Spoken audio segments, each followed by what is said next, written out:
Welcome back to my YouTube channel. आज की जो मेरी ये वीडियो है वो थोड़ी अलग होने वाली है क्योंकि आज मैं जिस टॉपिक के बारे में बात करने जा रही हूँ वो बिल्कुल ही अलग है। बाबा नीम करोली, आपने नाम तो सुना ही होगा और आप में से बहुत से लोग होंगे जो बाबा नीम करोली के भक्त होंगे। तो आइए इस वीडियो में आज जानते हैं बाबा नीम करोली के बारे में। नीम करोली की बात करूं तो सबसे पहले जानते हैं कि बाबा नीम करोली का जो आश्रम है वो उत्तराखंड में नैनीताल से सिर्फ 18 किलोमीटर की दूरी पे है। इनके आश्रम का नाम है कैंची धाम आश्रम और इनके आश्रम को चमत्कारी आश्रम के नाम से भी जाना जाता है क्योंकि बहुत लोगों की लाइफ जो है एकदम चेंज हो जाती है जब वो बाबा नीम करोली के उस धाम में जाते हैं। उनको ऐसा फील होता है कि वहां की वाइब एकदम डिफरेंट है, इतनी ज्यादा पॉजिटिव एनर्जी जो है उनको फील होती है। बाबा नीम करोली को हनुमान जी का दूसरा अवतार भी माना जाता है और बाबा नीम करोली ऐसे बाबा थे जिनको कलयुग में हनुमान जी के दर्शन हुए थे। फेमस पर्सनालिटीज जो है वो भी बाबा नीम करोली जी के आश्रम में आई हैं, जैसे कि Steve jobs, mark Zuckerberg, Virat Kohli और भी अन्य पर्सनालिटीज जो है यहाँ पे आई हैं और उनको भी लगे कि उनकी लाइफ में इतना अच्छा चेंज आया है, उनको भी वही एनर्जी फील हुई है जो कि उस आश्रम में जाके हर भक्त को होती है। बाबा नीम करोली जी की मैं आपको कुछ ऐसी स्टोरीज बताने जा रही हूँ जिनको सुन के आपको भी लगेगा कि वाओ, ये कैसी एनर्जी है, ये कैसे महात्मा है। तो आइए उन स्टोरीज को जानते हैं। पर बाबा नीम करोली जी ट्रेन में ट्रेवल कर रहे थे और टीसी उनके पास आया और बोलता अपनी टिकट को दिखाओ। तो टीसी ने उनको बोला अपनी टिकट को दिखाओ। तो बाबा जी बोलने लगे मेरे पास तो कोई टिकट नहीं है, मैं अगर टिकट ही लेनी होती तो मैं बाबा क्यों होता। तो ये सुन के टीसी को गुस्सा आ गया और उसने बोला बाबा तू अभी के अभी इस ट्रेन से उतर जा, तू इस ट्रेन में ट्रेवल नहीं कर सकता।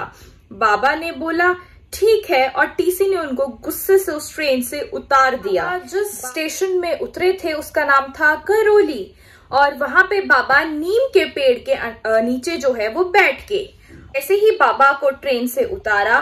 ट्रेन का इंजन स्टार्ट होने ही लगा था कि सभी यात्रियों को लगा ये ट्रेन तो चल ही नहीं रही, इसका मतलब ट्रेन का इंजन तो स्टार्ट भी नहीं हुआ। अब टीसी भी घबरा गया और ट्रेन चालक भी घबरा गया कि ट्रेन क्यों नहीं स्टार्ट हो रही। टीसी ने ट्रेन चालक को बोला अरे ट्रेन क्यों नहीं स्टार्ट हो रही। तो ट्रेन चालक ने बोला मुझे क्या पता, मैं भी तो ट्राई कर रहा हूँ, मैं भी सोच रहा हूँ।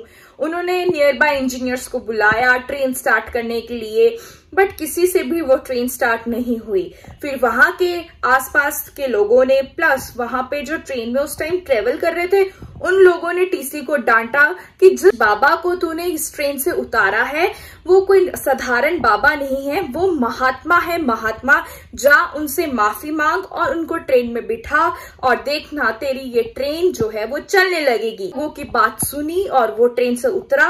बाबा को बोला बाबा आप चलिए मेरे साथ, मैं आपसे माफी मांगता हूँ और ट्रेन पे प्लीज बैठ जाइए। बाबा ने बोला मैं ट्रेन में नहीं बैठ सकता क्योंकि मेरे पास तो टिकट ही नहीं है।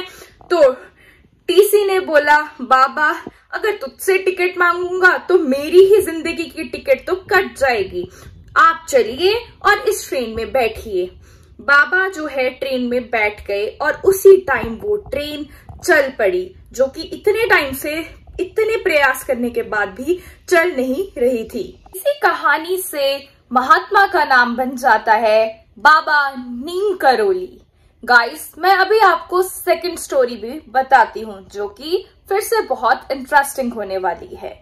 एक दिन बाबा नीम करोली अपने किसी भक्त के घर पे गए और वो भक्त बहुत ही गरीब थे और वो हैरान हो गए कि इतने बड़े बाबा जिनको हम इतना मानते हैं आज वो इस गरीब के घर आए हैं। भक्त एकदम से बहुत खुश होने लगे। उन्होंने बाबा को बोला बाबा आइए बैठिए, लेकिन हमारे पास खाने पिलाने के लिए कुछ ज्यादा नहीं है।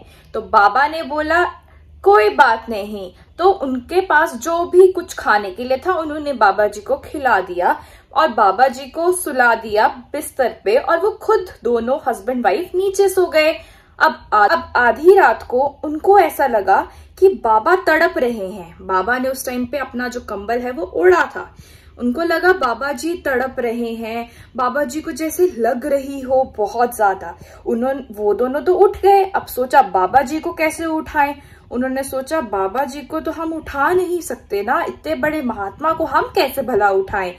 पूरी रात बाबा जी तड़पने लगे। अगले दिन बाबा ने जिस बिस्तर पे सोए थे उसका कंबल जो है वो इकट्ठा किया और बोला कि ये लो भक्त, इस कंबल को बिना खोले तुम गंगा में बहा दोगे। अब भक्त ने जो वो कंबल पकड़ा तो उनको बहुत ही ज्यादा भारी लगा, जैसे कि उसमें लोहा हो और पता नहीं क्या कुछ हो, इतना भारी कंबल। बट उन्होंने क्या किया, बाबा जी ये बोल के तो चले गए इस कंबल को गंगा में बहा देना। भक्त गए, बाबा की वो बात मानी और उस कंबल को उन्होंने बिना खोले गंगा में बहा दिया। अब कुछ ही दिन बाद उनका बेटा बांग्लादेश से, उन भक्तों का बेटा बांग्लादेश के वॉर के बाद घर लौटा और उनका जो बेटा था वो ब्रिटिश आर्मी में सर्व करता था। उसने अपने माता पिता को बताया कि मेरे साथ उस रात ये हुआ, दुश्मनों ने हमें घेर लिया था, मेरे 2 दोस्त गोली खाकर मर गए लेकिन मुझे एक भी गोली नहीं लगी। और ये जो उनका बेटा था इसने उसी दिन उसी रात की बात की जिस दिन बाबा उस कंबल में जो है वो मार खा रहे थे, उनके शरीर जो था वो तड़प रहा था। ऐसा माना जाता है कि उनके बेटे को गोली ना लगे इसीलिए बाबा जी ने वो जो है वो तड़प उस टाइम पे महसूस की और उनके बेटे को मरने से बचाया। गाइस, ऐसी स्टोरी सुन के तो मैं बहुत ज्यादा हैरान होती हूँ। ऐसी स्टोरी सुनना तो मुझे बहुत ज्यादा पसंद है। प्लस इतने ज्यादा लोग इनको मानते हैं। अब तो है, और कैंची धाम आश्रम आप पक्का जाना, जरूर जाना और आपको वहां जाके खुद पता चल जाएगा कि आपकी लाइफ में कितना बड़ा चेंज आया है और आप कितने पॉजिटिव फील करते हो।